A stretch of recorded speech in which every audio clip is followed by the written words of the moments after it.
కాదు రాజమ్మక్క, మీరు బొమ్మనాల్లో ఉన్నప్పుడు ఎర్రగడ్డ కారం అని చేస్తానంటే మాంతమ్మ అవ్వ వాళ్ళు మాకు తినిలా రుచి తెలియదు. మీరు ఇప్పుడు చేసి ఎట్లనో చెప్తారా?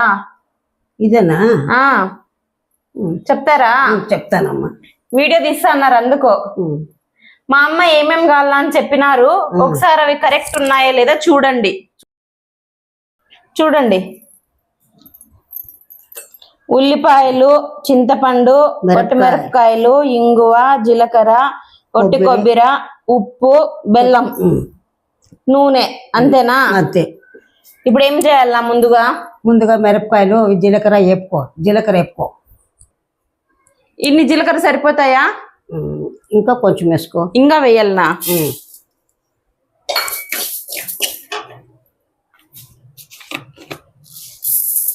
చాలు.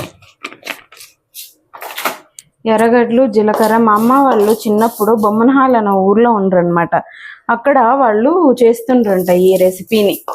వాళ్ళు విత్ గార్లిక్ చేసేవాళ్ళు. మా అమ్మమ్మ ఇప్పుడు నాకు వితౌట్ గార్లిక్ నేర్పిస్తుంది.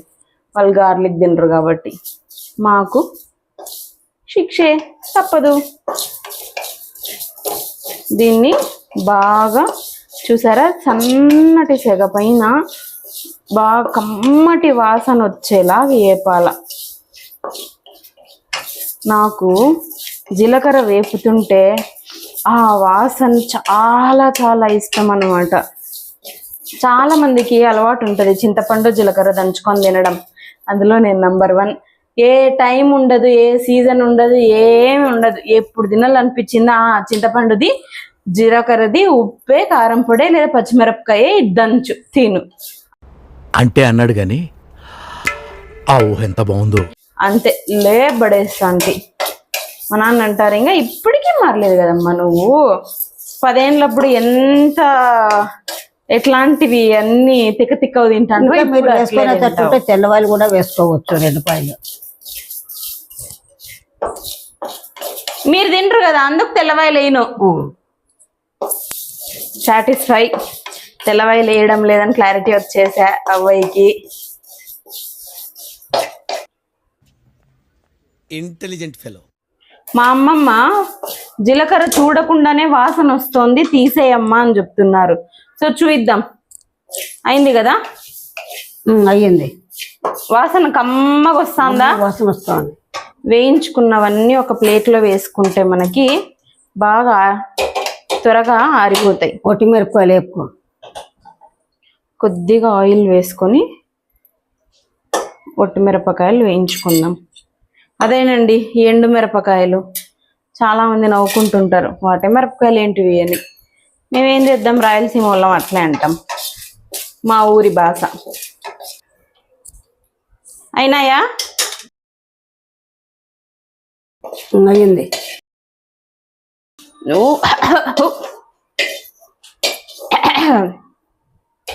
ఇంకేమన్నా చింతపండే కదా ఉండేది అక్కడ వేపేది. కొబ్బరి ఏమి వేపొద్దు, వట్టి కొబ్బరి కదా. ఏమి వేపొద్దా? చింతపండు వేపనా? చింతపండు వేసుకో.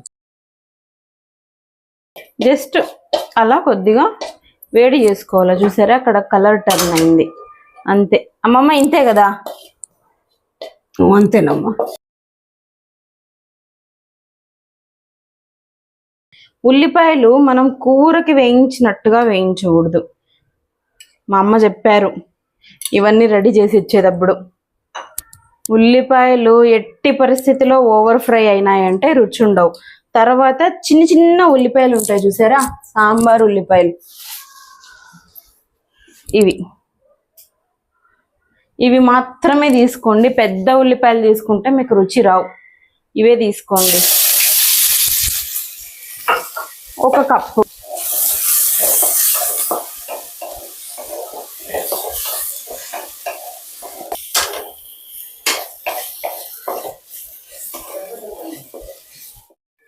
అమ్మమ్మ చూడండి, అయిందా? అయ్యిందిలే. చూసారా, ఇలా పింకిష్ గా రావాలి ఆనియన్స్. ఓవర్ ఫ్రై అవ్వకూడదు. ఈ స్మెల్ డిఫరెంట్ గా ఉంటది. మీరు ట్రై చేస్తేనే తెలుస్తుంది. అమ్మమ్మ ఇప్పుడు మిక్సీ పడదామా?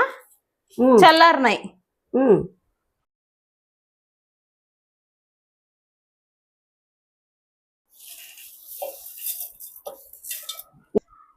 ఇందులోనికే ఉప్పు, కొబ్బరి, తర్వాత కొద్దిగా మాత్రమే బెల్లం. ఇదంతా మనం ఇప్పుడు బాగా మెత్తగా మిక్సీ పట్టుకోవాలి. సో ఇలా పౌడర్ వేసుకున్న తర్వాత కొద్దిగా ఇంగువ వేసుకొని తర్వాత మనం ఇక్కడ వేయించి పెట్టుకున్న ఉల్లిపాయలన్నీ వేసేయాలి. ఇప్పుడు దీన్ని మిక్సీ పట్టుకుందాం. పచ్చడి రెడీ అయిపోయింది. అమ్మమ్మకి రుచి అడుగుదాం. ఎట్లా ఆమె నేర్పించింది కరెక్ట్గా వచ్చిందా లేదా రుచి చూడండి.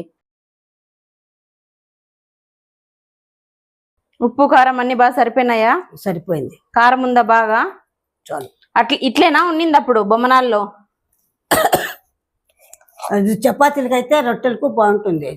ఇట్లేనా రుచి ఉన్నింది? ఉండేది. మీరు కూడా ట్రై చేసుకోండి. మీరు కూడా ట్రై చేయండి. ఎలా ఉందో కమెంట్ చేసి చెప్పండి. Thanks for watching. Subscribe to Sumaha's vlogs.